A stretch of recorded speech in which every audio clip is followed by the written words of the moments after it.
తాండూరు నియోజకవర్గం బషీరాబాద్ మండలం నవల్గా గ్రామ సమీపంలో జరిగిన హత్య మిస్టరీని పోలీసులు ఛేదించారు. తాండూరు డీఎస్పీ కార్యాలయంలో DSP Balakrishna Reddy, rural CI Nagesh, Basheerabad SI శంకర్లతో కలిసి వివరాలను వెల్లడించారు. ఇంటి స్థలం పాత కక్షలతోనే ముగ్గురుతో కలిసి హత్య చేయించినట్లు నేరం రుజువైంది.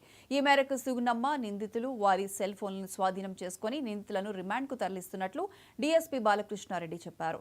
హత్య జరిగిన 24 గంటల్లోనే కేసును ఛేదించిన సీఐ, ఎస్ఐల సిబ్బందిని డీఎస్పీ అభినందించారు. వారికి త్వరలో రివార్డులు అందించడం జరుగుతుందని బాలకృష్ణారెడ్డి చెప్పారు.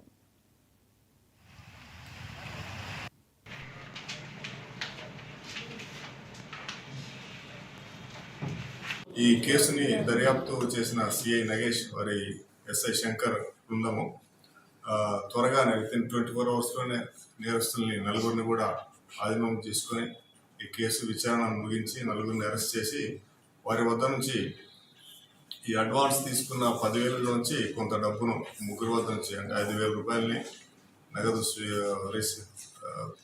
సీజ్ చేయడం జరిగింది. అట్లాగే మృతుడి యొక్క సెల్ ఫోన్ కూడా వారి వద్ద ఉంది. మృతుడి సెల్ ఫోన్ ప్లస్ వారి సెల్ ఫోన్ కూడా సీజ్ చేయడం జరిగింది. చేసి ఇవన్నీ ఫార్మాలిటీస్ కంప్లీట్ చేసి న్యాయస్థానం ఎదుట ప్రొడ్యూస్